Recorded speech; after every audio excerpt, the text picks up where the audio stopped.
Bien, bien. Donc, alors, on va commencer déjà pour remercier toutes les personnes qui viennent nous joindre à notre cycle de conférences. Donc, uniquement pour rappel, donc, cette cycle de conférences, débat, et qui, en fait, cette année, c'était une suite, donc, sur la deuxième année, qui on travaille sur ce même thème, donc, qui c'est la question au retour du bâton. Et donc animé et organisé par le cartel franco-brésilien de psychanalyse de l'Association lacanienne internationale. Et aujourd'hui, on va continuer notre cycle et nous avons toujours le plaisir d'écouter Roland Chamama, qui je pense qu'il n'y a pas besoin de se prolonger dans sa présentation, psychanalyse d'association, mais entre autres que je voulais souligner, une personne qui a beaucoup d'articles, beaucoup de contributions et entre autres des publications très, très, très intéressantes et importantes, comme piste des réflexions, entre autres, sur des questions, entre autres, de la clinique contemporaine, la contemporanéité, entre autres. Donc, voilà. Et donc, ce soir, elle nous propose comme titre Perte de l'objet, limite de la jouissance, évitons-nous toute formulation idéologique. C'est une question.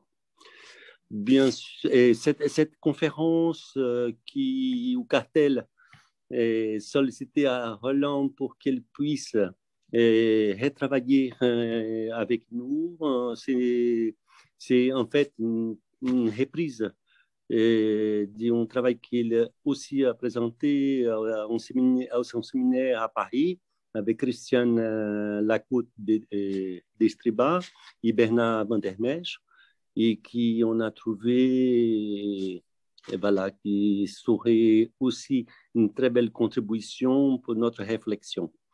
Voilà. Et avant de lui passer la parole, nous avons comme discutante notre collègue du cartel, Marie-Renée Cardozo, psychanalyste aussi de l'association, et voilà, une collègue voilà, qui depuis quelques années, on travaille ensemble. Voilà, donc sans tarder, je passe la parole à Roland Chamama et je les remercie toujours. Voilà, de sa participation d'aujourd'hui à cette titre avec cette conférence. Voilà, c'est toujours un plaisir. Excuse-moi, Roland, je rappelle à tous les collègues qui sont là pour couper les micros pour qu'ils puissent, voilà, pour que les choses puissent être plus audibles. Voilà. Je vous passe la parole, Roland. Merci, Luis. Bon, alors moi, je voudrais, pour situer mon intervention de ce soir, repartir de l'argument de notre cycle, de ce cycle que tu as rappelé, Retour de bâton, ce cycle que nous poursuivons depuis plus d'1 an. Dans l'argument de ce cycle, nous avions relevé que les multiples conflits qu'il y a autour de nous se sont cristallisés depuis quelques années, depuis quelques décennies peut-être, se sont cristallisés autour de ce qu'on appelle couramment les questions de société, comme l'organisation de la famille, ou bien encore, autre exemple, l'approche plus ou moins libertaire des rapports entre les sexes. Or, du fait même qu'il y a des conflits, des tensions évidentes dans ce champ des problèmes sociétaux, de ce fait même, les psychanalystes ont eu à sortir d'une approche qui, au départ, risquait d'être unilatérale. Je dis les psychanalystes, mais bien évidemment, je ne vais pas prendre une position de surplomb. Je dirais que nous autres, psychanalystes, nous avons d'abord pensé, depuis une vingtaine d'années, pouvoir caractériser notre moment historique comme celui de la promotion d'une jouissance sans limite. Jouissance sans limite qui avait d'ailleurs comme conséquence non négligeable un accès plus difficile à la dimension du désir.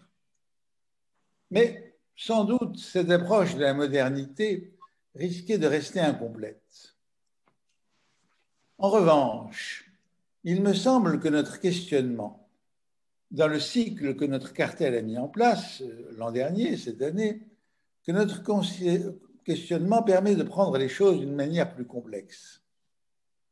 Ce que nous évoquons aussi, en effet, dans notre argument, c'est le retour en force dans le champ politique, religieux, sociétal, et par opposition à l'appel à une jouissance généralisée, retour en force donc d'un mouvement rétrograde au sens strict du mot. C'est ce mouvement qui nous a fait parler d'un retour de bateau, et ça fait donc plus d'un an que nous nous interrogeons sur le mouvement complexe qui va de la valorisation de la jouissance à un appel à un retour à l'ordre, cela de façon alternée, mais aussi parfois de façon simultanée. Ce que je voudrais cependant ajouter tout de suite, pour avancer un peu, c'est qu'en disant les choses comme je suis en train de les dire, j'aborde nécessairement la dimension idéologique des discours contemporains, avec un risque, celui de glisser nous-mêmes dans l'idéologie.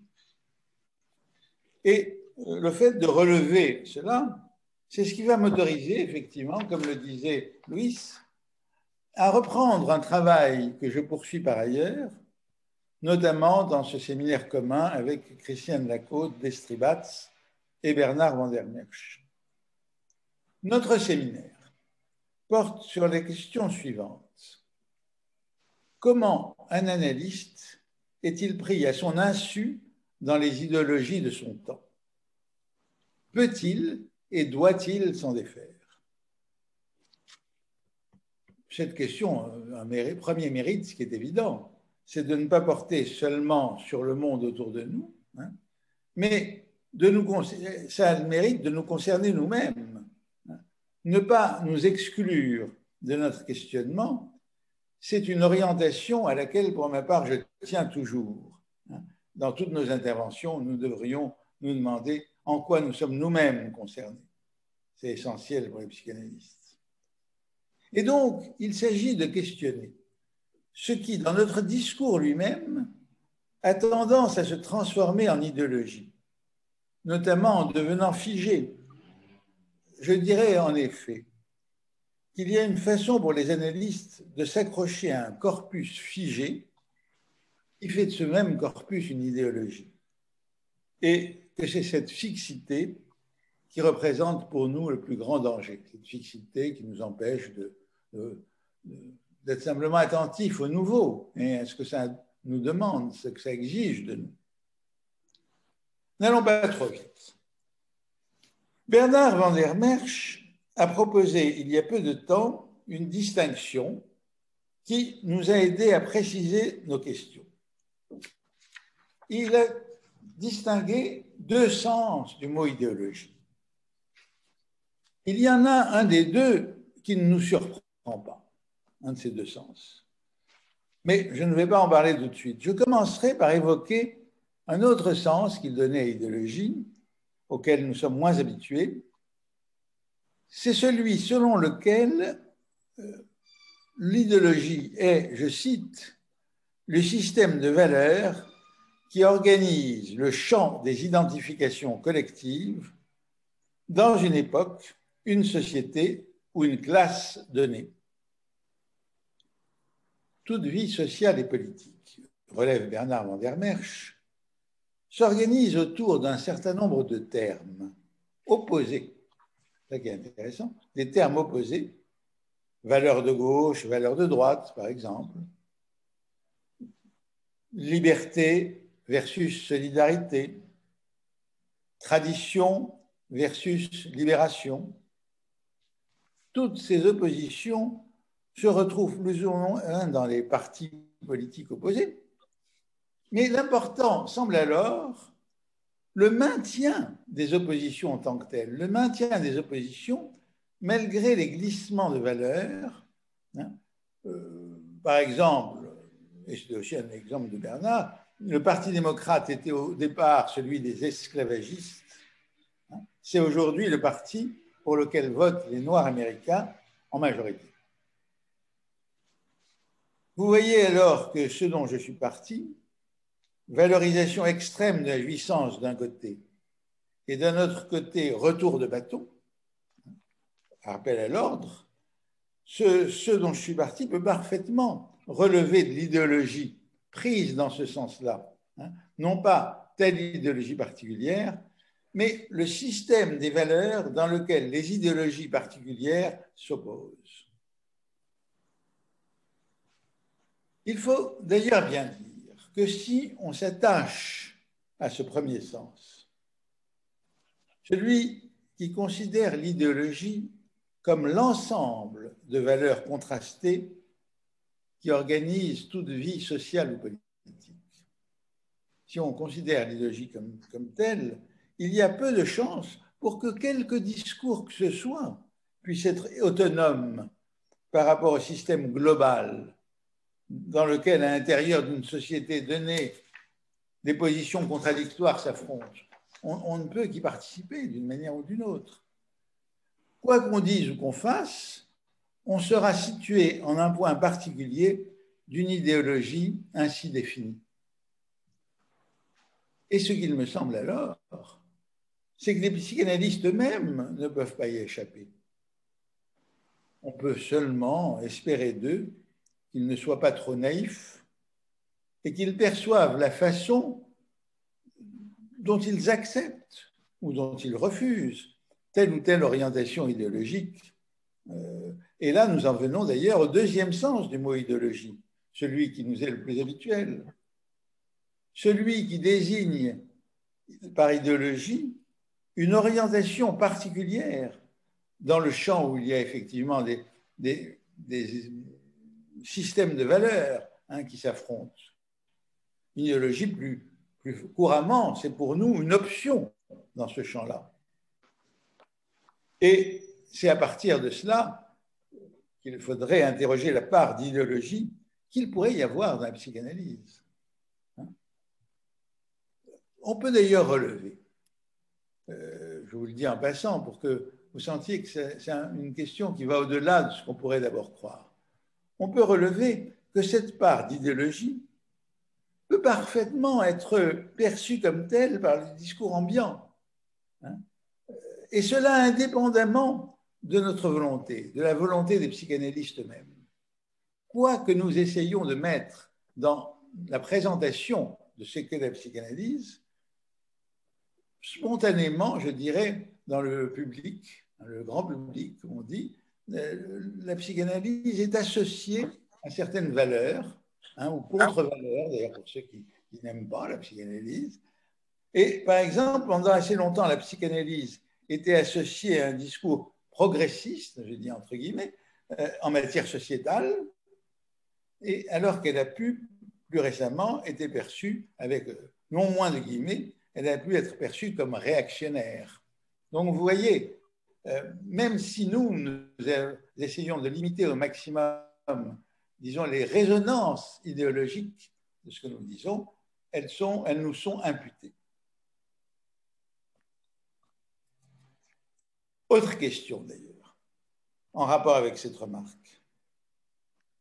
Est-ce que quand nous parlons de la façon dont un analyste est pris dans les idéologies de son temps, nous nous référons exclusivement à sa façon de reprendre ce qui est dominant, ce qui est politiquement correct dans une société, dans notre société? Est-ce que donc l'idéologie a toujours rapport avec ce qui est dominant à une époque donnée? Il me semble que par exemple, l'une des représentations, il faut bien dire idéologiques, importantes aujourd'hui, dans l'ère du temps, même si ça peut choquer quelqu'un que je le dise comme ça, c'est le féminisme. Quand je parle comme ça, je ne veux pas dire, bien sûr, que les discriminations envers les femmes, discrimination économique, harcèlement, bien des choses, que ces discriminations n'existent pas. Mais au-delà de ça, je crois qu'il faut reconnaître qu'il y a une présence forte d'un discours qui est telle que, par exemple, peu de journalistes se risqueraient aujourd'hui à développer un point de vue qui serait jugé comme antiféministe. Eh bien, même si je n'en parlerai pas vraiment aujourd'hui, il y a des analystes qui vont dans le sens du courant, qui inscrivent clairement leur travail dans une réflexion, et je dirais presque dans une lutte féministe. Entendez-moi bien, encore une fois, s'il ne s'agissait que de défendre les femmes contre les discriminations, évidemment, il n'y a aucun problème, nous y adhérerions tous, rien à redire. En revanche, on ne peut que constater qu'au bout du compte, la position de ces analystes, et je ne vais pas en citer tel nom particulier, la position de ces analystes laisse parfois imaginer que toutes les difficultés entre hommes et femmes se résoudraient si on mettait fin à certaines formes d'oppression. En somme, les textes de ces analystes laissent à penser que ce programme, mettre fin à des différences qu'ils ressentent, qu'ils rabattent sur des inégalités, c'est l'alpha et l'oméga de ce que les psychanalystes ont à dire sur ce terrain. Or, ce n'est pas vrai. Nous avons, bien entendu, en tant que psychanalystes, beaucoup d'autres choses à dire concernant ce qui se passe entre hommes et femmes, et peut-être que nous pourrons reprendre nos analyses, notre travail, nos analyses au sens d'un travail de recherche, lorsque certaines manifestations se seront un peu apaisées. Je vais cependant laisser de côté cette question. Pourquoi ? C'est que je crois que lorsque nous parlons de la façon dont nous pouvons être engagés dans la subjectivité de notre époque, au point d'y être parfois enfermés dans cette subjectivité, ce n'est pas forcément de notre adhésion, de notre éventuelle adhésion à ce qui est le plus bruyant qu'il s'agit. Dans d'autres groupes que le nôtre, on lève l'étendard féministe en le confondant avec le point de vue freudien.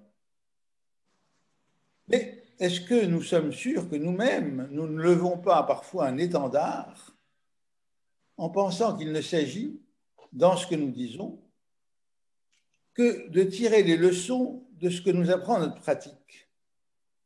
Or, ce n'est pas forcément très exact.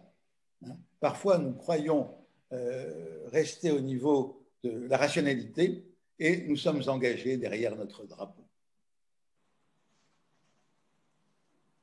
Il est temps peut-être que je commence à entrer dans des choses plus concrètes, vous me direz, plus proches de notre thème de ce soir. Comment est-ce que je vais les amener? En réalité, quand j'ai commencé à réfléchir à ce que j'allais dire sur toutes ces questions, d'abord pour le séminaire auquel je me suis référé, ensuite pour en parler ici même, j'ai eu assez vite l'idée de partir d'un texte qui m'avait retenu. J'étais tombé dessus un peu par hasard. C'était donc une rencontre, une trouvaille, en tout cas quelque chose que je ne prévoyais pas. Cette trouvaille, cependant, des dizaines de milliers de personnes n'auraient pu la faire, puisqu'il s'agit d'un petit passage du livre Yoga d'Emmanuel Carrère, livre qui a eu une grande diffusion avant notre prix Goncourt, qui en a eu une encore bien plus grande. Bon, mais il y a eu un livre qui a été remarqué, beaucoup lu.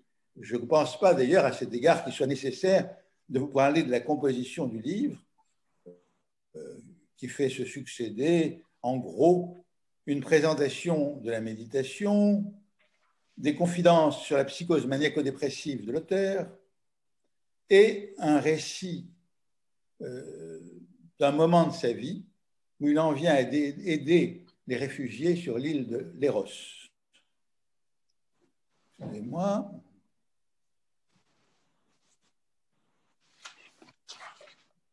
Vous savez, cependant, que Carrère mêle volontiers à ce qu'il écrit de longues références à des textes divers, souvent des textes d'écrivains. Et dans le fragment qui va m'occuper, page 229-232 de son livre, je vais faire une citation assez longue, encore je vais supprimer ces passages quand même,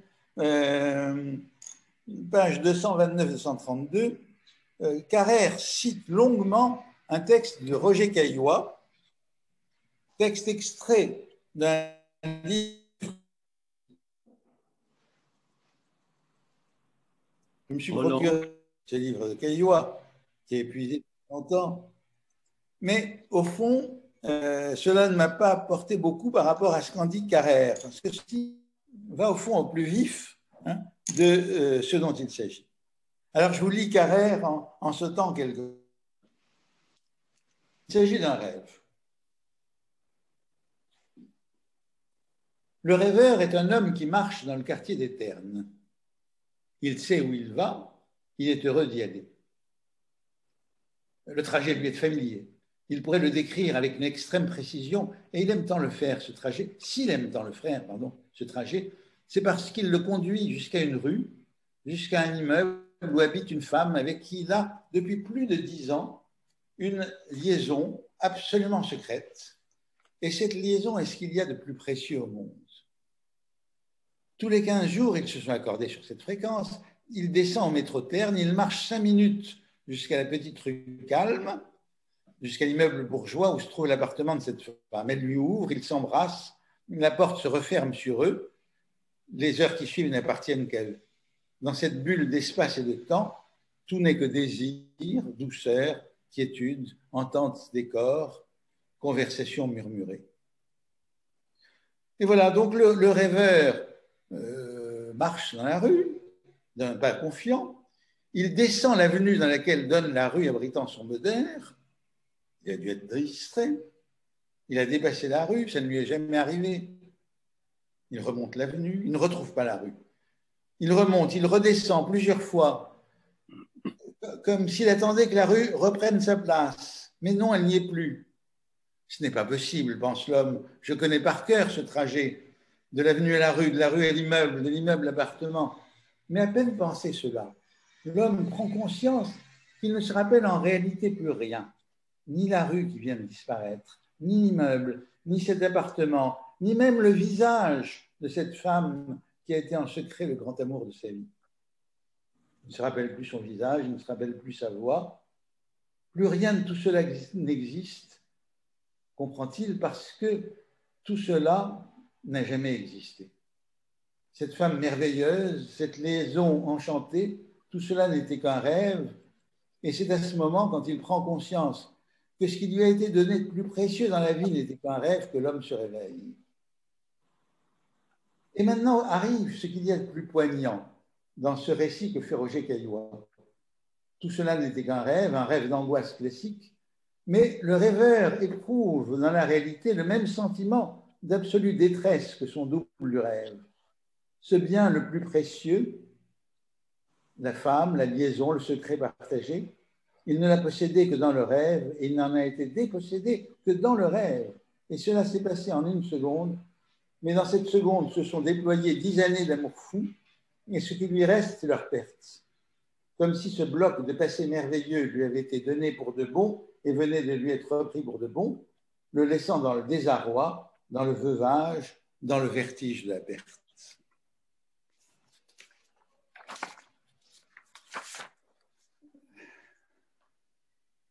Si je vous parle de ce passage de Caillois, repris de façon forte par Carrère, c'est qu'il me semble qu'il pourrait introduire une présentation de ce qui est pour nous l'objet perdu. Cet objet qui est au fond perdu d'emblée, cet objet que nous ne cessons de rechercher, mais nous devons bien admettre que nous ne l'avons jamais possédé. Généralement, nous ne percevons pas ça avec la force de Caillois ou de Carrère, mais c'est bien de ça qu'il s'agit. C'est de cet objet qui, s'il existait dans les réalités, nous apporterait la plus grande jouissance, mais qui n'existe pas et n'a au fond jamais existé. Alors je dirais que Carrère, à la suite de Caillois, nous donne de cet objet une présentation forte, en montrant que la vraie détresse, au fond, est liée non pas à une perte en acte, mais à la perception que ce que l'on croyait avoir, on ne l'a jamais eu. C'est donc une présentation forte de ce qu'est l'objet perdu en tant que tel, mais aussi, je dirais, une présentation qui pourrait, qui devrait nous éloigner de toute formulation idéologique de notre rapport à l'objet. Parce que, il faut bien le dire, des psychanalystes, et je dirais les meilleurs d'entre nous, sont parfois à la limite, sur cette question essentielle de l'objet, d'être dans un discours qui préconise de renoncer à l'objet de jouissance, plutôt que simplement d'avoir à reconnaître que cet objet, l'objet de la plus grande satisfaction, eh bien, il est absent. Et que tout ce à quoi nous avons accès, c'est à la trace d'une disparition de ce que nous n'avons jamais possédé. Est-ce que vous voyez ce que j'essaye de souligner? C'est la différence qu'il peut y avoir entre reconnaître que l'objet qui nous importerait le plus est inaccessible, d'un côté, et d'un autre côté, faire de cette inaccessibilité quelque chose qu'il s'agirait de prescrire. En réalité, même si nous l'oublions parfois, le simple fait de passer par le langage nous coupe de tout rapport direct à l'objet. Nous le savons, mais pourquoi est-ce que j'insiste là-dessus? C'est qu'il me semble que le discours par quoi nous préconisons la perte de l'objet, au lieu de seulement la reconnaître, eh bien, il participe d'une idéologie moralisatrice à laquelle la psychanalyse devrait nous avoir conduit à renoncer. Par ailleurs, cette différence, donc différence entre reconnaître que l'objet est inaccessible d'un côté et d'un autre côté prescrire qu'il le soit, peut faire penser à une autre différence très proche et qui concerne la question de la jouissance.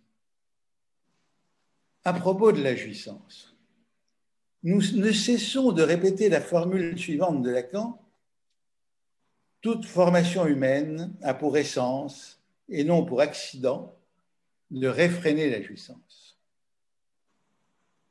Cette formule se trouve dans l'allocution sur les psychoses de l'enfant, autres écrits, page 364. Vous voyez cependant que ce n'est pas précisément une prescription. Une prescription de réfréner qui irait contre notre laxisme contemporain. C'est une description. Toute formation humaine a pour essence cela, réfréner la jouissance. Donc ce n'est pas une prescription, et en ce sens, je dirais que le risque que ce soit idéologique est moins grand. Si du moins nous sommes attentifs à ce que dit effectivement à la forme même formulation.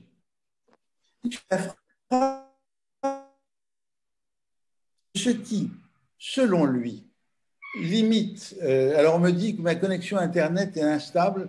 Vous continuez à me voir, il n'y a pas de problème. Oui, mais ça va, Roland. De temps en temps, il y a un petit problème, mais on arrive à te suivre. Ah, vous arrivez à suivre. Alors, s'il y a un mot que vous n'entendez pas, n'hésitez pas à me demander, je le répéterai. Il suffit de lire la phrase qui précède pour voir que ce qui, selon Lacan, limite la jouissance, c'est tout simplement le principe de plaisir. Le principe de plaisir, dit Lacan, juste au-dessus de ce que j'ai cité. Le principe de plaisir, c'est le frein de la jouissance. Autrement dit, ce qui limite la jouissance, c'est tout simplement ce qui pousse à diminuer la tension. La tension. Hein. C'est ça le principe de plaisir. C'est diminuer la tension. Et la limitation de jouissance, ça vient du fait même de ce qui est si important pour nous, ce principe de plaisir. Mais cela, nous l'oublions, et nous avons presque une morale du renoncement ou de la limitation de jouissance, ce qui, pour le coup, est idéologique. J'ajouterai d'ailleurs que la dimension idéologique est sans doute double. Elle tient, d'une part, dans le fait de faire un idéal de ce qui est une simple nécessité du fonctionnement psychique, ou au moins une nécessité de l'humanisation, puisque Lacan parle de formation humaine. Mais ce n'est pas tout. C'est que dès lors qu'on voit l'objet comme quelque chose dont idéalement on doit se défaire, on oublie que dans l'imaginaire, il a une double face. Il n'est pas seulement objet déchet, voué effectivement à choir, il est aussi merveille, également, les deux faces étant déjà celles de l'objet partiel freudien.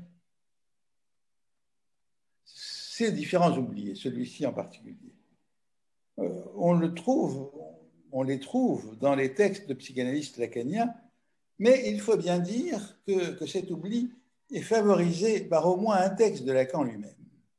Cet oubli, disons, de cette dimension double de l'objet. C'est un texte, le texte auquel je pense est extrait du séminaire Encore, leçon du 8 mai 1973. Lacan y affirme que l'Évangile dit vrai en restituant le monde à sa vérité d'immondice. On peut concevoir ça hein. On peut reconnaître que nos idéalisations dissimulent que nous sommes en même temps peu de choses, que nous sommes non seulement poussière, mais aussi bien déchets. Faut-il pour autant, pour nous rappeler à notre réalité de chair et de tripes, faut-il dire que la vérité du monde, c'est l'immondice? Il me semble que ce genre d'énoncé serait un énoncé idéologique. Il le serait en tant que conception du monde et en tant qu'éthique très particulière. Et je crois que c'est important, bon, pour moi, c'est important de souligner cela. Si je veux donner une juste interprétation, par exemple, au dernier livre de Jean-Pierre Lebrun, Un immonde sans limite, il me semble qu'il faudrait éviter de penser que notre monde est toujours immonde, sans quoi on ne verrait pas en quoi une certaine modernité qui, elle, promeut effectivement l'immonde, en quoi cette modernité est pour nous problématique. Nous avons besoin d'avoir une vision du monde un peu plus complète.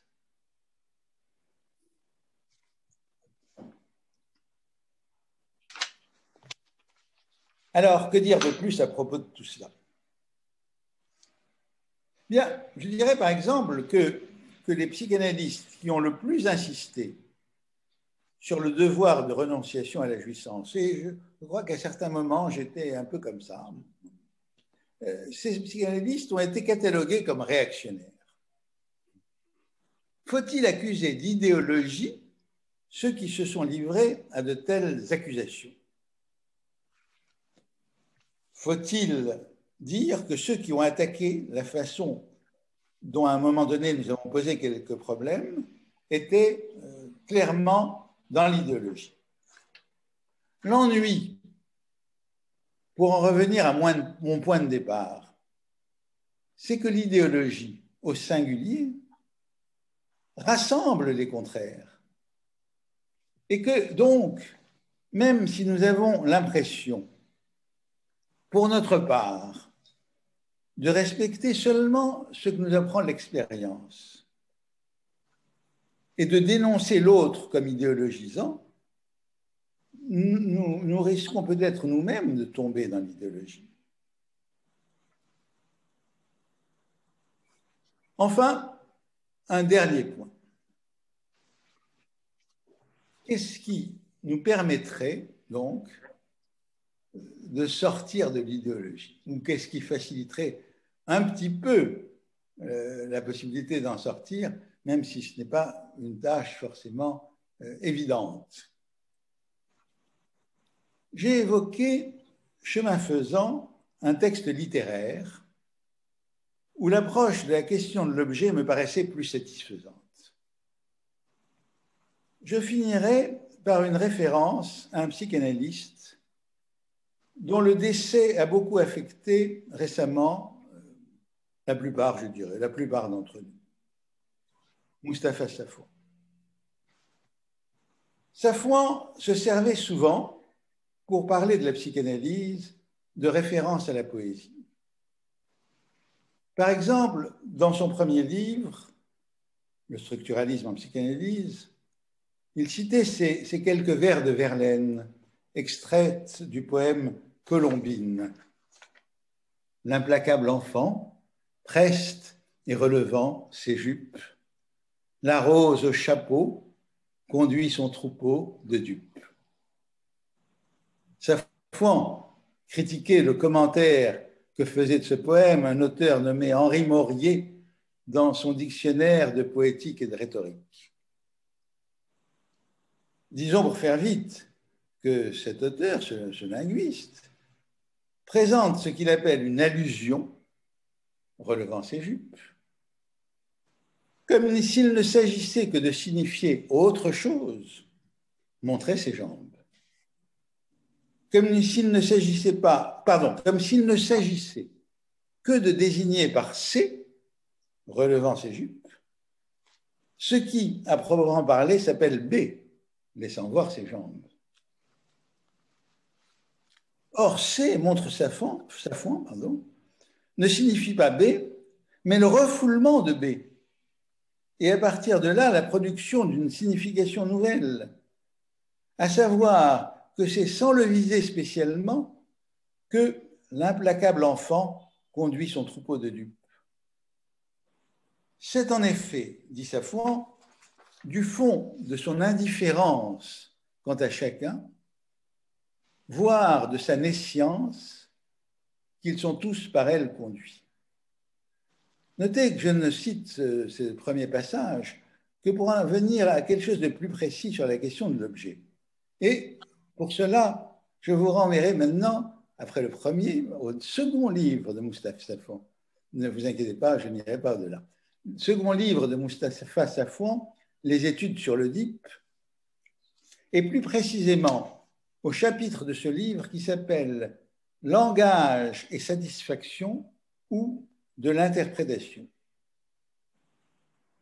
Là aussi, Safwan critique la conception réductrice de l'interprétation qui, à partir d'un terme, consisterait à révéler son sens caché.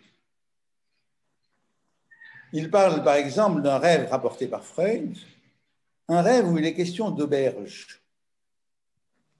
Et il s'élève contre l'interprétation simpliste qui, lorsqu'il est question d'auberge, et c'est bien classique, lorsqu'il est question d'auberge, irait bien vite à dire que cette auberge, finalement, c'est un saint.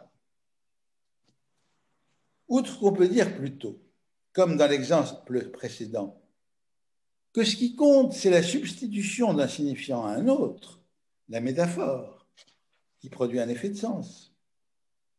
Safwan relève que dans le texte du rêve manifeste, rapporté par Freud, dans le rêve manifeste lui-même, l'auberge est censée se trouver dans la rue X, ce qui dit le rêve le dit explicitement, ce qui est inexact. Dès lors, à un analysant qui serait trop pressé d'affirmer que l'auberge de son rêve est en réalité un saint, on pourrait répondre quelque chose. Il conviendrait même de lui faire remarquer qu'il s'agit d'une auberge, certes, mais comme il n'en existe pas en réalité. N'est-ce pas plus éclairant quant au statut de l'objet pour la psychanalyse? Cette simple référence à cette auberge si accueillante, mais qui n'existe pas. N'est-ce pas plus éclairant que nos façons habituelles, pour ne pas dire autre chose, de parler de l'objet perdu, de nos élaborations théoriques et topologiques sur l'objectif?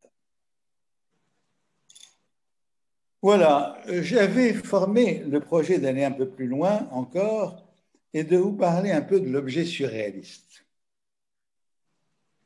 Parce que les surréalistes ont montré en acte que l'objet qui nous importe, celui qui nous importe le plus, n'est pas à retrouver dans la réalité sensible qui nous entoure, mais en même temps, ils n'ont pas renoncé à vouloir le produire, l'inventer. Peut-être, je m'étais dit, faute de temps, en fait, j'aurais eu un peu de temps, mais peut-être aussi du fait d'une compétence relativement limitée, je me contenterai là-dessus de vous montrer deux photographies d'une sculpture de Giacometti, au moment où il était le plus lié au mouvement surréaliste, sculpture de Giacometti qui s'appelle L'heure des traces. Et je vais aussi vous lire quelques lignes de Maurice Nadeau dans l'histoire du surréalisme, les lignes écrites notamment à partir de la présentation de certains objets.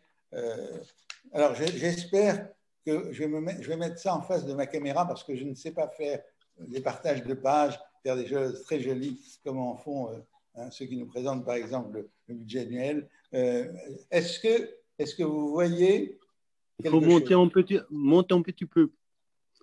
Là, voilà. C'est bon. Un peu plus distant. Un peu plus non. Oui, distant. Voilà. C'est une des photos. C'est le même objet que je vais vous montrer. Les deux photographies sous deux angles différents de cet objet. Je vous ai dit son nom, L'heure des traces. Et voilà le deuxième qui est en noir et blanc et qui a un autre point de vue. Vous le voyez bien? Là, tu peux approcher. Approcher. Voilà, c'est bon. Voilà. Alors, je vais vous lire à partir de cela quelques lignes de Maurice Nadeau dans ce livre, L'histoire du surréalisme, page 215.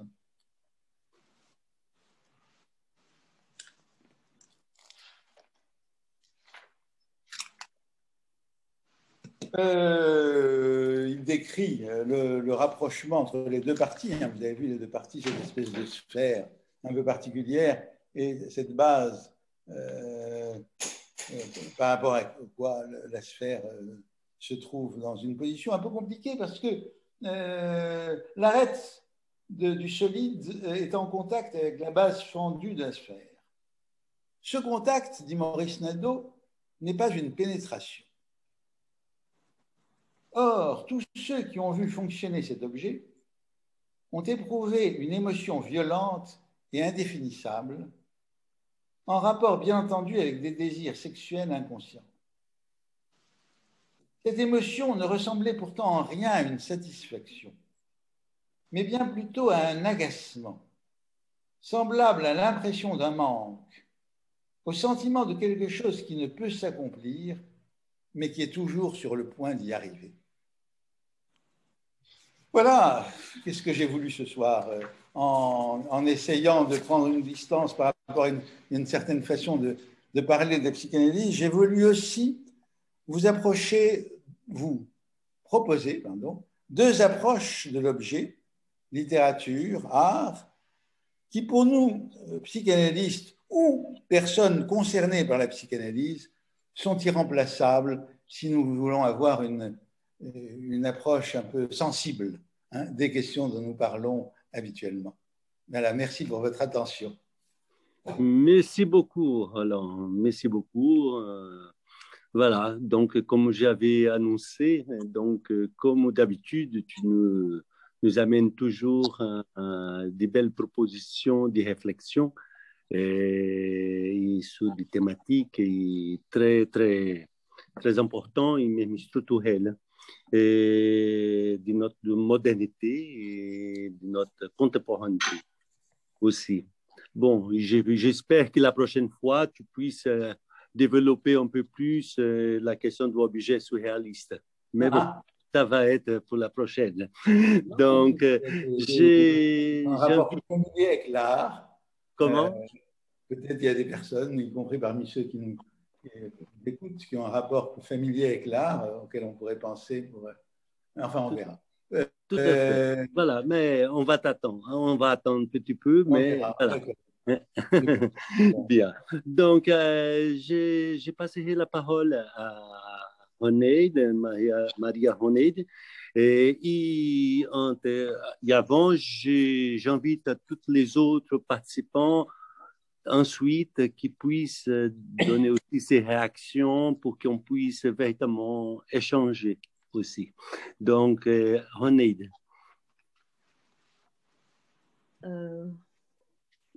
Dá para C'est ouvir? bon, c'est bon, c'est bon. Então, eu gostaria primeiro de agradecer a Roland, parce que Obrigado. De falar. Pourquoi? Tu parles la moitié portugais, bon, pourquoi pas? Mais il y a des collègues de Rome, il y a des collègues de Rio. Mais je suis en train de parler en portugais. Tu parlais moitié, mais c'est pas grave. Bon, ça commence bien alors. Bon, alors Roland, déjà, j'aime beaucoup, je t'ai déjà écouté présenter donc ce texte dans l'autre groupe et ça m'a beaucoup parlé déjà et en t'écoutant de nouveau, j'ai envie de te poser une question. Bon, il y a plusieurs choses très intéressantes, mais je me suis dit que peut-être j'aurais envie de t'entendre parler un petit peu de comment tu envisages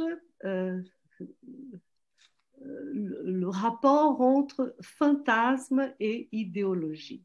Et je te dirai en quoi ça me fait penser ton exposé là-dessus. Parce que effectivement, actuellement, dans la clinique, on peut, l'analyste lui-même, être confronté à des discours idéologiques. Par exemple, le féminisme, c'est un exemple très bien. Tu vois, en quoi, par exemple, dans un rapport entre les sexes, les choses peuvent vite prendre des contours idéologiques dans le sens où on prend position. Hein? Je parle du discours de l'analysant lui-même, c'est-à-dire côté homme, côté femme et toutes les embrouilles là-dessus. Et les choses bien figées, hein?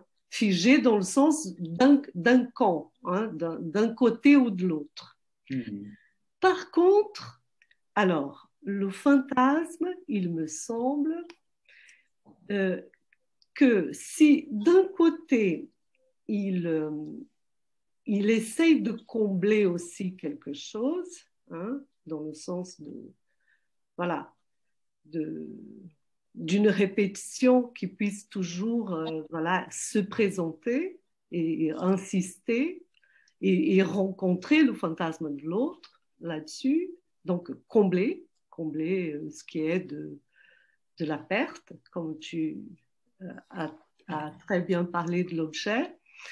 Néanmoins, il me semble, mais c'est là que je voudrais t'interroger, que le fantasme, il est différemment de l'idéologie, il est plus hétérogène, c'est-à-dire il confronte le sujet plus à la non-contradiction aussi, c'est-à-dire aux deux faces de l'objet, aussi bien déchet, par des moments c'est ça, hein, un fantasme, ça te fait rencontrer ça, le déchet, soit de ta propre position ou celui de l'autre, mais aussi la galma. Et c'est pour ça que ce champ de fantasme, il est tellement, je dirais, il est beaucoup plus complexe en fait que celui de l'idéologie. Hein? Néanmoins, ce qui me trouble un petit peu, c'est que toi me trouble dans le bon sens, c'est-à-dire j'étais surprise parce que d'un coup tu mets l'idéologie également du côté de cette non-contradiction, c'est-à-dire elle aussi, elle s'ouvre sur deux champs qui peuvent être antagonistes même, mais pas forcément contradictoires, si j'ai bien compris. Parce que quand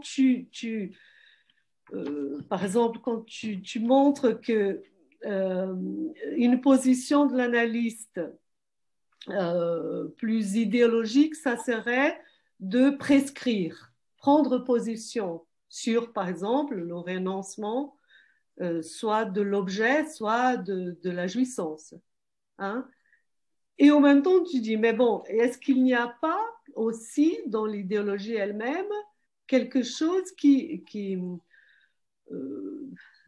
comment dire, que soutient les deux positions, c'est-à-dire la non-contradiction, c'est-à-dire, ben voilà, il y a les deux peut-être.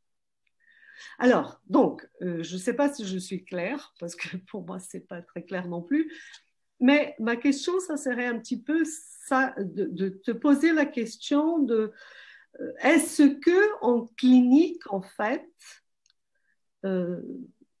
aussi bien pour l'analyste, mais pour l'analysant, le fantasme, il ne serait une voie un peu plus riche que celle de l'idéologie, quand elle est figée, trop vite figée, hein, dans une revendication ou dans une position d'un camp. Parce que, bon, voilà, c'est toute la difficulté actuelle hein, de ces discours trop, comment dire, trop, apparemment trop clairs. Hein, et il me semble que un travail sur la question du fantasme, en fait, ça s'ouvre justement pour ces questions de l'inconscient qui c'est plus complexe. Bon, mais ma question, ça serait plutôt de t'entendre parler là-dessus. Je ne sais pas si je me suis fait entendre. Alors. Oui. Non, mais c'est tout à fait intéressant hein, ce que tu dis, les questions que tu poses. C'est vrai que c'est complexe.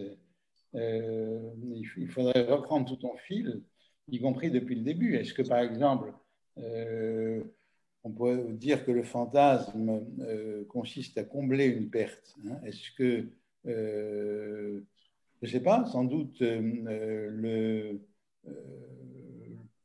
fantasme, j'aurais envie de dire, donne plutôt une façon de l'interpréter, c'est-à-dire de situer ce qui pour nous serait essentiel et d'expliquer, par exemple, dans une histoire, en mettant en place un petit scénario, ce qui nous en sépare. Hein, celui, par exemple, qui nous en a séparés. Alors là-dessus, il y a toutes les variantes de la clinique hein, sur à quoi attribuer cette perte de l'objet. Et je crois que le fantasme orchestre hein, l'interprétation de ces interprétations.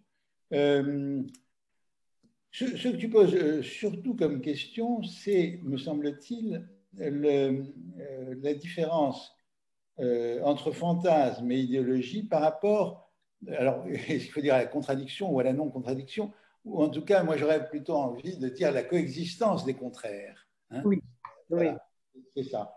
Et je dirais que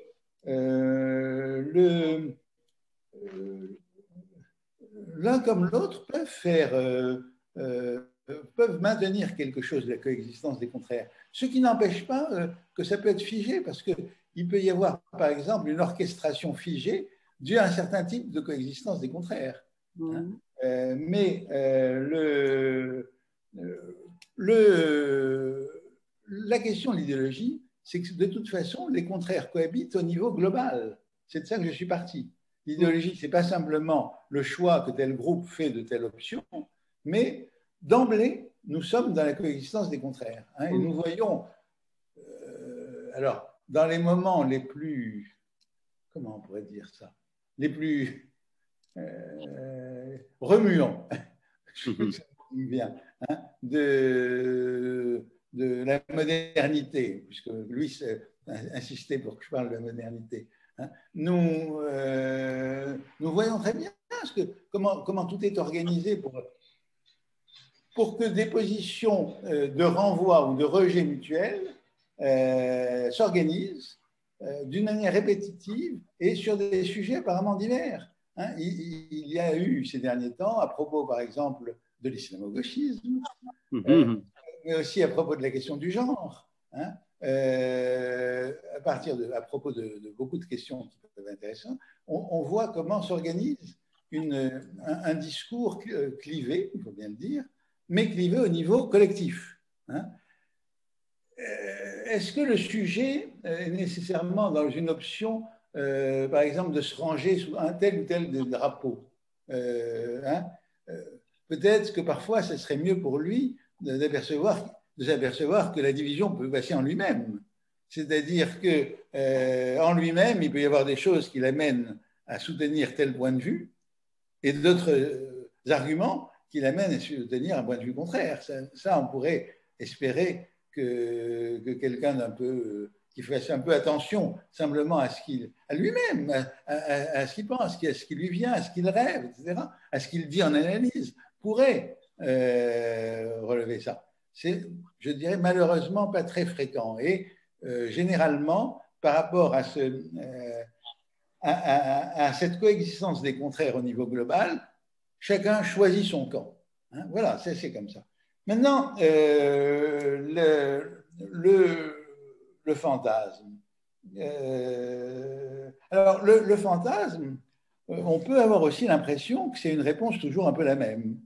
Hein, c'est-à-dire que, voilà, c'est très répétitif, le fantasme. Hein, et donc, là aussi, on peut se poser des questions. Ce n'est pas de l'idéologie, hein, ce n'est pas collectif, ça ne détermine pas nos actes de la même façon.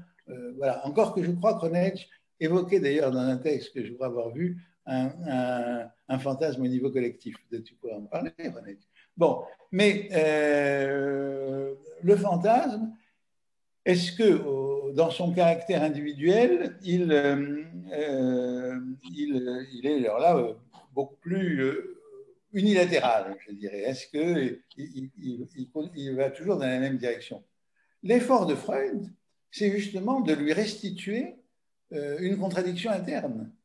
Enfin, une contradiction, ou du moins des articulations, des modifications. Hein. L'effort de Freud, c'est par exemple, à propos d'un enfant abattu, on a toujours cela, heureusement, hein, à propos d'un enfant abattu, l'effort de Freud, c'est de marquer comment il y a plusieurs temps. Et donc, le sujet va se trouver à des temps différents par rapport va se trouver à des places différentes par rapport aux différents temps de ce fantasme. Donc, vous voyez, je crois que je n'arrive pas à opposer complètement idéologie et fantasme par rapport aux questions que tu poses, en tout cas. Il y aurait sans doute un travail à continuer. Hein.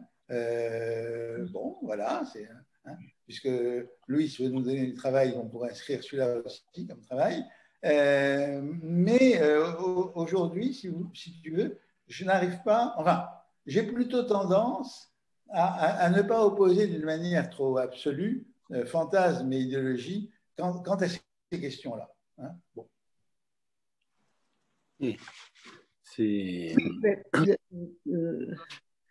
Mais ce qu'il y a par rapport à l'expérience clinique, Roland, c'est que le fantasme, quand même, dans la cure,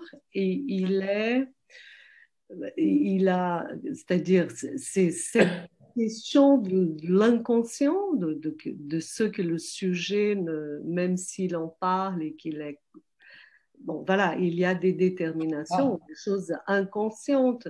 Tandis que l'idéologie, je ne sais pas si elle est prise, si on est pris comme ça. Donc... ça me paraît une distinction plus forte, parce qu'effectivement, il y a une dimension inconsciente du fantasme. Tout fantasme n'est pas inconscient. D'ailleurs, Freud est très prudent, il amène les choses de manière très complexe, mais c'est vrai, il y a une dimension inconsciente, il y a un fantasme inconscient.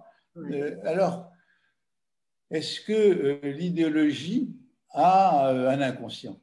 D'abord, d'une manière générale, on évite de penser à un inconscient collectif. Hein. Il faudrait le déterminer autrement, l'appeler autrement, etc. Ce qu'on peut dire peut-être, c'est qu'une idéologie a un arrière-plan, c'est-à-dire se formule toujours en référence plus ou moins explicite à des idéologies antérieures. Et que c'est important sûrement pour l'homme politique, pour le citoyen, pour la personne qui va voter, hein, de décrypter qu'est-ce qu'il y a comme discours implicite dans le discours explicite qui est proposé par les idéologues de tel ou tel parti. Hein. Voilà. Alors là-dessus aussi, tu vois, je ne fais pas une opposition radicale, mais il faut différencier hein, la façon dont les choses se passent. Les phénomènes collectifs. On en parle beaucoup en ce moment parce que une série qui a un grand succès a relancé la question de ce qu'est la psychanalyse à partir du trauma du 15 septembre. Hein. Là, on a très très bien, enfin, c'est différents épisodes qui me paraissent bien faits, hein,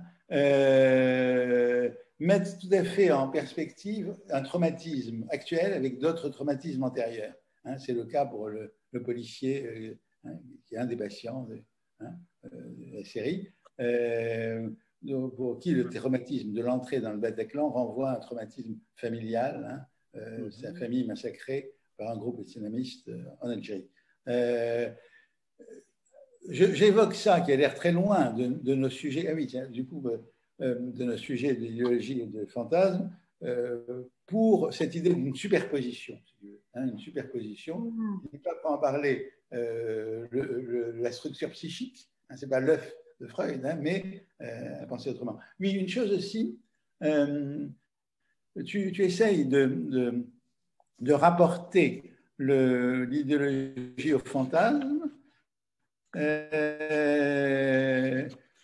me trouve, puisque tu évoques le séminaire, la prochaine fois à ce séminaire, je commencerai par citer quelqu'un qui est mort depuis quelques années, que certains ont bien connu, qui s'appelait Louis Althusser, et qui parle du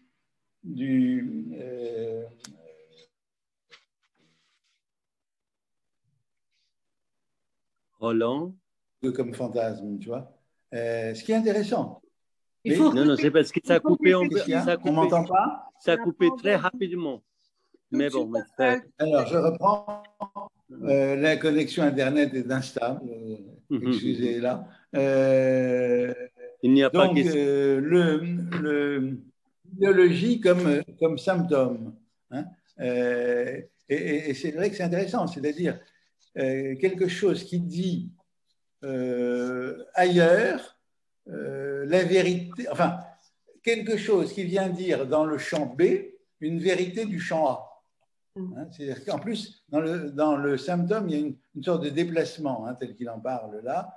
Et en plus, elle ne dit pas de la même façon si tu veux que le fantasme. Le fantasme, c'est une construction imaginaire. Le symptôme, c'est davantage une dimension réelle. Hein. Et c'est intéressant, ça serait intéressant de rapporter la question les questions que je pose ce soir en général, donc celle de l'idéologie notamment, à la question du symptôme, parce que ça irait dans le sens de ce qui s'est passé dans le travail de Lacan, qui a glissé à un moment donné d'une prépondérance donnée au fantasme à une prépondérance donnée au symptôme, voire au symptôme. Hein. Donc, tu vois, bon, toute question à reprendre. Hein, oui, à continuer à travailler. Bien. Et est-ce que d'autres collègues, les collègues sud-américains, les autres collègues, Cyril, si vous avez des observations ou quelque chose que vous aimeriez bien contribuer à notre réflexion. La parole, c'est... Je peux poser une question? Oui, bien sûr. Vous êtes? Oui. Je suis Marc Melka. D'accord. Bonne soirée. Oui. Merci à vous. Voilà, il y a une première remarque sur le débat qui vient d'avoir lieu, effectivement, entre Roland Chemama et Marie Cardozo-Gilles. La toute première remarque, c'est que ça me faisait penser, effectivement, Roland Chemama est arrivé à Louis Althusser, mais Louis Althusser, c'est subtil, ça me faisait penser à quelque chose qui était très à la mode à cette époque, c'était contemporain d'Althusser, et c'était très à la mode, évidemment, dans les éditions du Parti communiste, et qui était une théorie marxiste de la personnalité. Alors moi, je crois vraiment qu'il faut articuler radicalement ce qui est de l'ordre de l'idéologie et ce qui est de l'ordre du fantasme. Sinon, on entre dans des histoires à l'âge d'Hanovre, ou même le fameux article qu'on citait beaucoup à l'époque, qui était un article de Staline sur langue bourgeoise et langue prolétarienne. Et puis on arrivera au signifiant bourgeois, au signifiant prolétarien. Ça, c'est juste une remarque. Et j'ai deux questions. Excusez-moi, juste une chose alors, et puis vous reprenez la parole. Là, oui, ça montre bien le caractère figé de l'idéologie, qui fige même les oppositions. C'est-à-dire, c'est extraordinaire, langue bourgeoise, science bourgeoise, science prolétarienne. Hein. Oui, c'était science bourgeoise, science prolétarienne, effectivement, vous avez raison. Oui. Non, mais vous voyez, à l'époque, il y avait quelqu'un qu'on appelait le CRS du parti du PC et qui avait écrit une théorie marxiste de la personnalité. Une théorie marxiste. La théorie marxiste de la personnalité, c'était très simple. C'était que les oppositions, enfin les conflits intérieurs à la personnalité étaient, en dernière instance, des conflits issus des rapports de production. Moi, je pense qu'il faut vraiment articuler une différence très nette entre ce qui est de l'ordre de l'idéologie. L'idéologie, ça n'était jamais dans la description que le reflet, on peut dire, la superstructure des rapports de production. Mais bon, ça, c'était une petite taquinerie, puisque vous avez cité. En revanche, j'ai deux questions pour vous.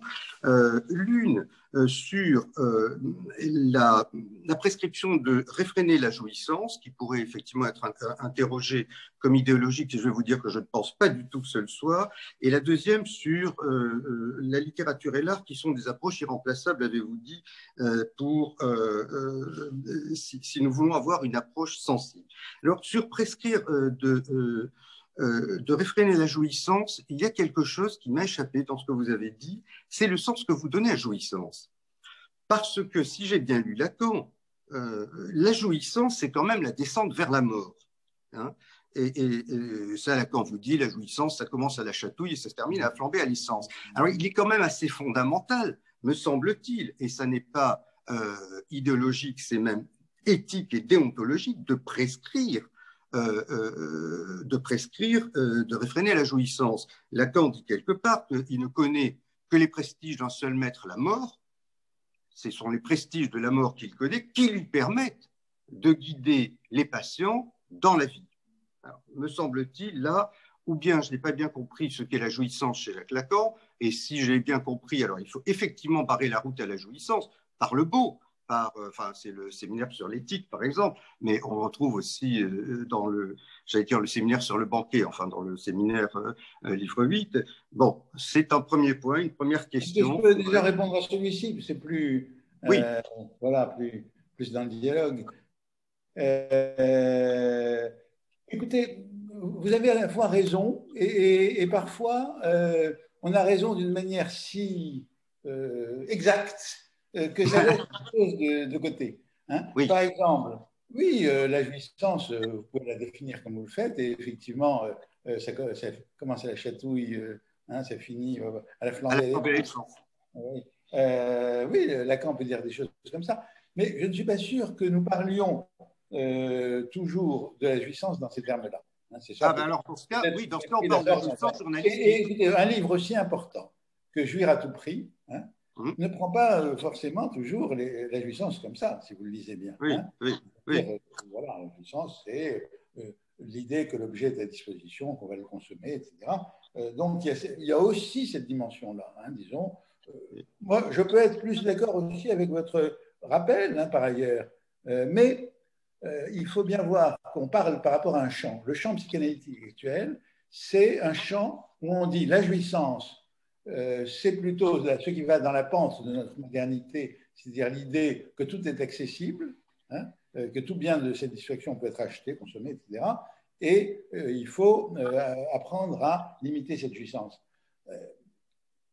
Voilà, et c'est donc quand je parle plutôt par rapport à cet interlocuteur-là, je dirais. D'accord, oui, oui. Mais alors, attendez, juste un point, si vous me permettez. Juste un point, ça pose effectivement la question de savoir quel concept on utilise. Parce que la jouissance dont vous parlez là, c'est la jouissance au sens des journalistes. C'est-à-dire, bon, ben voilà, les gens aiment bien jouir. Le toujours plus, il y avait un journaliste précédent qui avait fait toujours plus. Attendez, oui, on y va. Ouais, voilà. Chacun au moment, parce que sinon. Non, excusez-moi, c'est pas la jouissance au sens des journalistes, c'est une partie du discours psychanalytique sur la jouissance.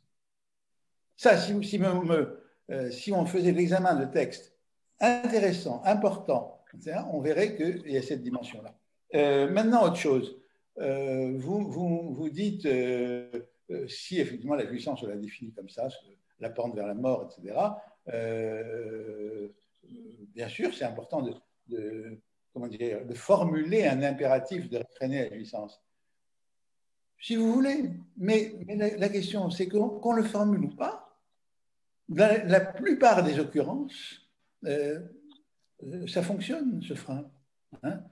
Peut-être un peu moins aujourd'hui. Hein? Quand on voit ce qui s'est passé dans les banlieues récemment, bon, on peut se poser des questions. Mais quand même, pour Lacan, et encore une fois, j'ai cité ce qu'il y a juste avant dans le texte, ce qui réfrène la jouissance, c'est le principe de plaisir. Oui. Donc d'une certaine façon, nous sommes dans un monde où, heureusement ou malheureusement, j'en sais rien, hein, mais la pente est plutôt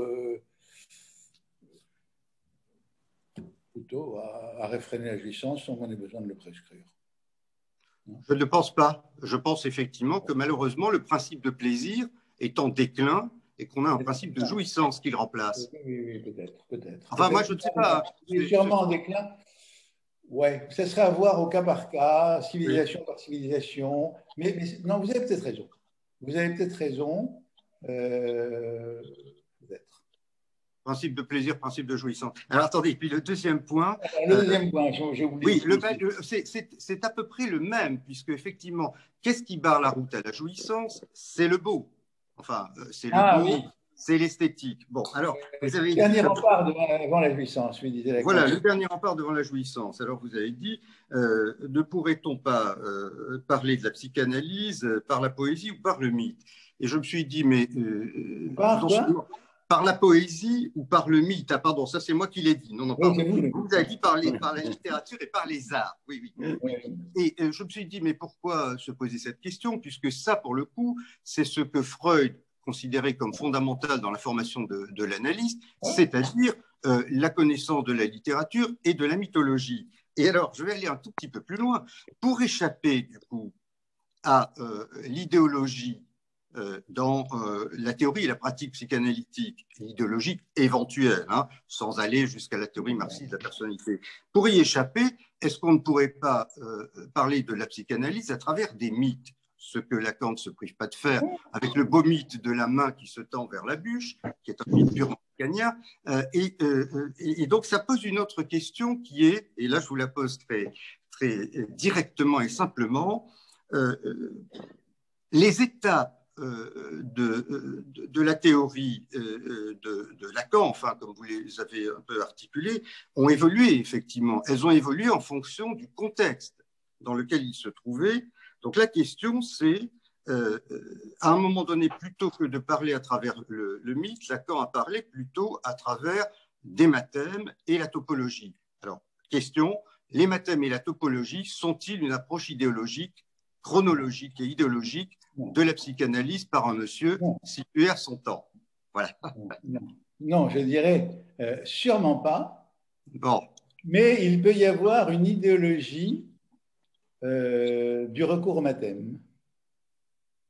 C'est-à-dire, il peut y avoir chez tel ou tel, voilà, la représentation un peu figée, que c'est la seule voie d'approche des questions, hein, et voilà, une sorte de programme.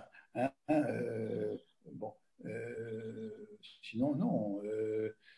Vous savez, vous vous rappelez justement que les différentes associations ont toujours été insisté sur les dimensions culturelles, que la formation de l'analyste était d'abord qui incluait la littérature nationale, un ensemble de choses. On est toujours en deçà. Lacan lui-même avait effectivement une culture très forte, un nombre de références très important. Sur certaines, il allait peut-être un peu plus vite que sur d'autres, mais peu importe. Il était vraiment. La question, c'est plutôt celle d'autres lacaniens, comme disons. Alors, dans le meilleur des cas, les lacaniens lisent au moins, par exemple, les œuvres que Lacan cite. Mais j'avais comme ça quelqu'un qui me disait de telle personne, de sa connaissance, sa bibliothèque, c'est très simple, ce sont les citations de Lacan. C'est-à-dire, ça inclut simplement ce que Lacan a cité. Comme il n'a quand même malheureusement pas tout cité, voilà, ça risque de limiter. En même temps, voilà, on fait ce qu'on peut à partir de quelque chose qui nous forme de manière toujours personnelle, spécifique, engagée, engagée au sens engagée dans, oui, dans ce qui est le plus essentiel pour nous. Comme disait tout à l'heure René Hedge, est-ce que ça me parle ou est-ce que ça ne me parle pas, effectivement, qu'est-ce qui nous parle, bon, je ne sais pas, il y a peut-être. Angela, avant de partir. Oui, je voulais bien essayer. Ah, pardon, vas-y, Angela. Oui, non, parce que et puis, Cyril. Je voulais d'abord te remercier parce que je pense que c'est précieux qu'on puisse se rappeler que nous ne sommes pas là dans une bulle, les analystes qui échappent au discours qui détermine les liens sociaux, qu'on n'échappe pas aux mutations, qu'on est en train de venir mettre devant de la scène, donc on est complètement traversé par ça, dans notre clinique y compris, et puis je suis aussi sensible à cette différence que tu fais entre la prescription et la reconnaissance en ce qui concerne l'objet, la perte de l'objet. Et parce qu'il y a quelque chose que je pense c'est un risque toujours de produire une morale psychanalytique. Et ça, il n'y a rien de pire, moi je pense. Donc, je te remercie pour tous ces rappels importants. Par contre, en t'écoutant, m'est venu 2 ou 3 choses par rapport à cette question de qu'est-ce qui fait idéologie aujourd'hui. Parce que nous sommes dans une époque qui on décrit aussi comme l'époque de la chute des grandes idéologies. Et qu'on voit bien que dans le champ politique, beaucoup de manifestations récentes, il n'y avait pas une idéologie très claire, c'est-à-dire que c'était plutôt du côté d'une revendication de jouissance. Donc, il faudra, oui, j'étais un peu en train de penser à tout ça et cette notion du conflit que tu amènes pour définir l'idéologie, parce que c'est pas la même chose que la coexistence des contraires. Parce que par exemple, dans le macronisme, au même temps, c'est la coexistence des contraires. Et est-ce qu'on peut parler d'une idéologie macroniste? Je ne sais pas. Donc, je me demande si c'est intéressant tout ce qui est sorti là dans la discussion sur les fantasmes, sur la jouissance, parce que qu'est-ce qui pourrait définir l'idéologie aujourd'hui? Est-ce qu'elle n'a pas changé de camp? Qu'est-ce qu'on appelle l'idéologie aujourd'hui? Toutes les revendications, enfin, le féminisme, enfin, il y a quand même quelque chose qui a trait à une revendication de jouissance ou une distribution de jouissance. Mais ça, ce n'est pas nouveau, de parler de distribution de jouissance, ça a toujours existé. Je ne sais pas, voilà les questions qui me sont venues, Roland, je pas quelque chose de très… Non, mais écoute, c'est très bien. C'est dommage que tu prennes la parole que tard et c'est dommage que la soirée, on ne puisse pas la prolonger trop, mais peut-être qu'on pourrait avoir d'autres occasions de discuter. Bon, il y a sûrement différentes formes de coexistence des contraires. Ce qu'on peut dire, comment dire, il y a peut-être ce qui tend à disparaître, c'est des formes d'organisation permettant qu'il y ait un vrai débat entre des contraires, sans que ça soit dans l'invective. Actuellement, on est soit dans l'absence de débat, on peut faire l'un et l'autre en même temps, par exemple, bon, soit dans les invectives. Et justement, d'autant plus, par exemple, l'exécutif insiste pour l'un et l'autre à la fois, d'autant plus on voit la résurgence de conflits dans l'invective. Alors, quand tu me dis que qu'est-ce qui fait l'idéologie aujourd'hui? Alors, c'est vrai qu'on se dit que c'est difficile de voir apparaître une idéologie, après on parlait comme il y en avait avant. René, tu parlais de la fin des grandes idéologies, si je me souviens bien. C'est toi, enfin je sais pas. C'est moi qui viens de parler de ça. On dit de la faiblesse idéologique aujourd'hui.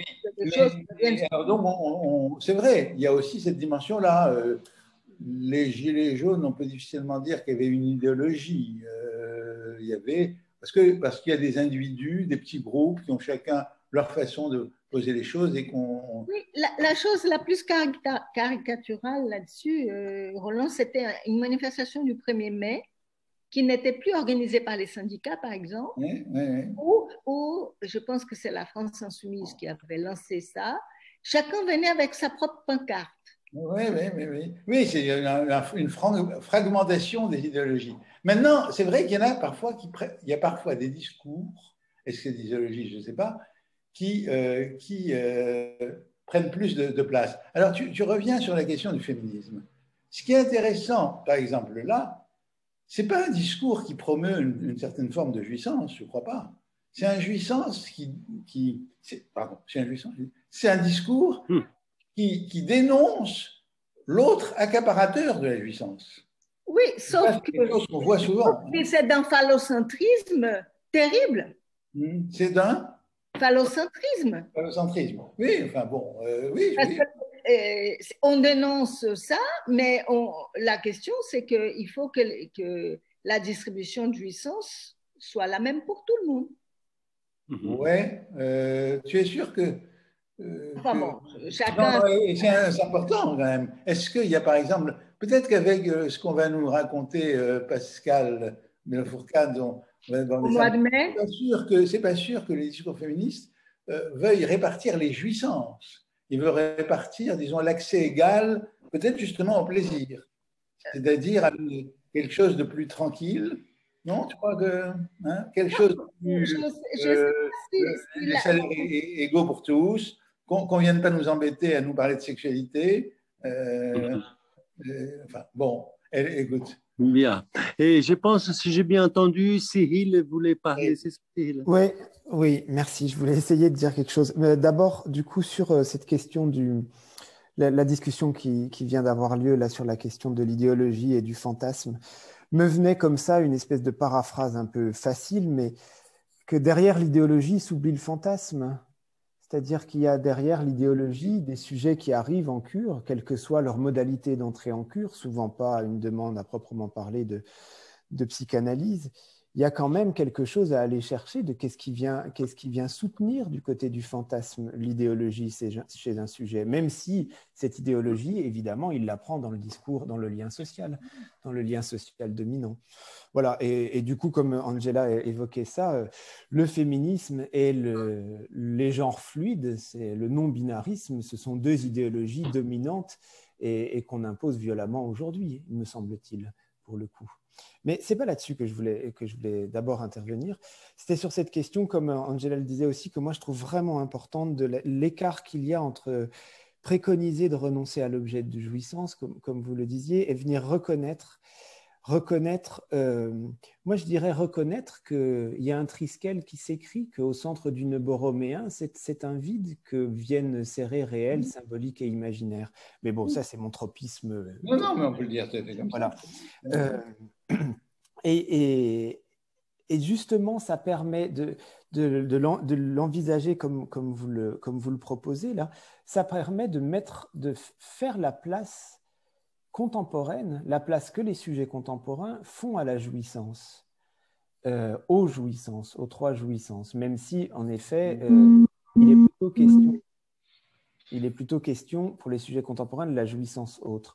Et ça, je l'ai beaucoup soutenu régulièrement à partir des artistes contemporains, à partir des artistes d'aujourd'hui, pour lesquels la question... Excusez-moi juste un instant, je dois brancher mon chargeur. Allez-y. L'image va disparaître après le son. Il faut charger. Voilà. Il faut charger. Voilà. Voilà. Bon, ça c'est un problème de nous tous. Il faut charger. Voilà, nos portables. Il y avait 100%. Hein. Voilà. Je proteste de mon innocence. Oui. Bon, voilà. C'est bon, Alain. Bon, on va revenir à Cyril. Je disais que chez les artistes d'aujourd'hui, donc la question du beau n'est pas quelque chose qui motive leur entrée dans la création. Les artistes au sens large, hein, que ce soit des artistes visuels, comme on dit dorénavant, les plasticiens, ou des écrivains. Pardon, j'en entends pas là. Que ce soit des artistes visuels, que ce soit des plasticiens ou des écrivains, très peu d'entre eux ne se préoccupent de la question du beau comme rempart à la jouissance. Parce que justement, il me semble que tout leur propos, c'est de venir essayer d'aller au plus loin dans la jouissance pour savoir ce qui viendrait faire arrêt, pour faire l'expérience de ce qui vient de faire arrêt. Je le traite à propos de Marina Abramovic, là, la grande artiste américaine performeuse qui met en jeu son corps. Et donc, en effet, il me semble qu'il n'y a pas lieu à prescrire, il n'y a pas lieu de prescrire l'arrêt ou le fait de laisser aller de la jouissance. C'est que ça se fait de structure. Et qu'il me semble que les sujets contemporains, les artistes en particulier, viennent nous montrer que c'est possible de faire jouer la structure sans qu'il y ait besoin d'une prescription. Il me semble que c'est comme ça que j'entendais votre proposition. C'est juste, je ne sais pas si vous voulez en ajouter quelques-unes. Déjà, je pense que j'aurais tout à fait j'aurais dû dire comme vous le faites, que derrière l'idéologie s'oublie le fantasme. Voilà, ça me paraît tout à fait important pour peut-être ce qu'il y a de singulier et de construit dans une Inde s'oublie dans l'idéologie, hein, qui est toujours qui nivelle un peu toujours. Hein. Donc vous dites beaucoup de choses qui fait que il y a juste une chose. Alors je ne sais pas comment est venu je crois que c'est pas moi qui ai employé le terme de beau, hein, non, c'est Marc Melka qui a employé le terme de beau en lien avec l'éthique, comme le beau qui vient faire rempart. Non, moi, ce que je me demande, et ce qu'au fond j'aurais envie de vous demander, je suis d'accord aussi avec ce que vous dites sur ce trait assez fort dans l'art contemporain, d'aller jusqu'au bout de quelque chose du côté de la jouissance pour voir où serait un point d'arrêt. Ce que je me demande, c'est s'il ne reste pas quand même quelque chose de ce que j'ai, à l'occasion de cette intervention, pensé comme un apport important du surréalisme, c'est-à-dire le fait de reconnaître qu'il n'y a pas l'objet qu'on voudrait saisir, au fond, n'existe pas pour eux comme pour nous, hein, pour les surréalistes comme pour les analystes, hein, mais on ne renonce pas à le produire. Hein, c'était ça. Hein. Alors, ça se faisait sous toutes les formes, hein, y compris Breton allant au marché aux puces et trouvant des choses et leur donnant une autre fonction, les assemblant d'une certaine façon. Ça peut être giacomettique, je citais. Et est-ce que cette dimension-là continue dans l'art contemporain? C'est-à-dire, est-ce que l'art contemporain produit des objets qui à la fois font miroiter la possibilité de la rencontre et en même temps en montrent l'échec structural, en quelque sorte. Hein.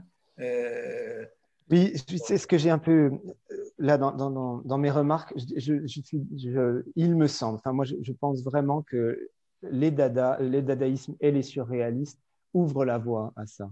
C'est eux les premiers dans l'art à venir, comment dire, localiser précisément la question de l'objet au sens où nous, on l'entend, au sens où les analystes lacaniens l'entendent. il me semble. Et alors, comment ça se continue dans l'art contemporain? Ce serait ça qui… Pour le dire un peu vite, je dirais que ça se continue avec les mêmes travers ou avec les mêmes impasses que dans le discours social. C'est que l'appui, j'arrive pas à le dire autrement qu'en m'appuyant sur le nœud borroméen, mais je dirais que autant pour les surréalistes et Breton en premier, l'appui sur le symbolique, il est fondamental et il est toujours là, présent quasiment sur le devant. Chez les artistes contemporains, le symbolique, il entre en jeu, je dirais quasiment de surcroît. C'est parce qu'il vient faire limite que tout d'un coup il apparaît, mais il n'est pas pris en compte tout de suite. Il me semble que tout leur process, j'ai parlé de Marina Abramovic, mais il m'est arrivé aussi de parler d'Abraham Poincheval et de toutes ses performances, là, vous savez, où qu'est-ce qu'il fait? Il s'enferme pendant plusieurs jours dans un caillou au palais de Tokyo. Il y a vraiment il faut que la question du symbolique et donc la possibilité qu'il y ait quelque chose qui vienne faire arrêt se mettent en route, se mettent en marche seuls, de structure. Donc c'est très dangereux, hein, ils risquent leur vie parfois.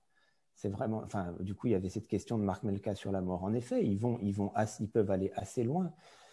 Mais du coup, voilà, aujourd'hui, ils le font comme les sujets qui viennent et qui ont des addictions multiples, qui ont un usage, une consommation de la drogue, des drogues, qui les mettent en grand danger. Et ils viennent chercher quelque chose là, qui viendrait faire arrêt. Mais qui est là? D'abord, vous avez tout à fait raison d'aborder ces différences à partir de ce qui peut varier. Je dirais allez, on va dire la disposition un peu différente du ternaire lacanien. Même si au fond nous n'avions pas le nœud borroméen, nous savons qu'il y a des discours où le symbolique a plus ou moins d'importance. Mais oui, pourquoi pas si on l'élabore comme vous le faites. Non, moi j'ai fait allusion au fait qu'il faudrait continuer à voir un peu plus. Mais bon, je veux dire que je ne trouve pas le temps d'être attentif à tout ce qui se fait actuellement. Hein, mais en tout cas, ce serait intéressant de voir un peu plus ce qu'on peut apprendre sur l'objet et donc sur le sujet qui nous occupe à partir de l'art. Hein, on aura peut-être des occasions. C'est une bonne proposition. Voilà. Mais je pense qu'on a bien avancé dans la soirée. Et sauf si quelqu'un encore, voilà. Mais on a bien avancé, donc on va tenter déjà de vous remercier et remercier Roland avant tout. Et les observations et les remarques des collègues. Et pour la suite de notre cycle, donc, vous êtes tous conviés à nous joindre les 5 mai. Il n'y a pas de séance au mois d'avril, mai ou 5 mai, avec la conférence de Pascal Bello-Fourcade, qui va nous parler, je n'ai pas encore au titre, mais qui va parler quelque chose, des questions autour du binaire. Et je compte sur vous pour qu'on puisse aussi échanger et continuer à ces questions. Et toujours, merci à Roland. Voilà, bonne soirée. Merci à tous, c'est toujours agréable d'avoir comme ça un échange. Qui est-ce qui parlait tout à l'heure de… Ah oui, non, voilà, non, mais très bien. Je mets les deux choses. Merci à tous et puis une autre fois. Oui. Voilà. Et à très bientôt. À très bientôt. Au revoir. Au revoir. Au revoir, merci.